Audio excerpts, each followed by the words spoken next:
are being driven by money.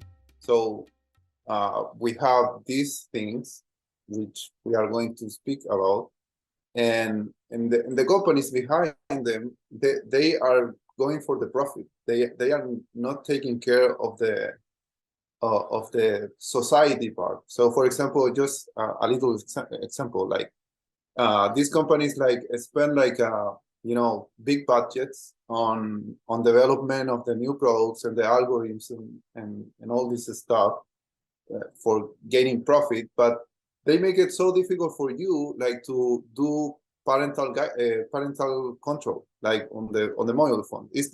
It's almost doesn't work. Like any application that you can buy or try to control the things on their phone, it doesn't work. Like the kids find a way around and they get access. So I want to say like as a base to start with, we are living in an area that is really difficult to raise child because the society is not supporting us to doing this job, and all is too money driven, and because of this, and because we want to not just raise kids, just we want to do consciously, and beyond that, not just consciously, we want to give the legacy of this path, then it's double difficult like for us.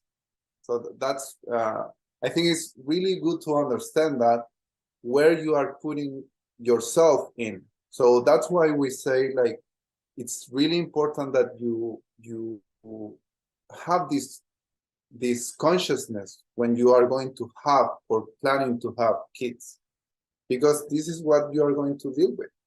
I mean, and you have to be aware of it.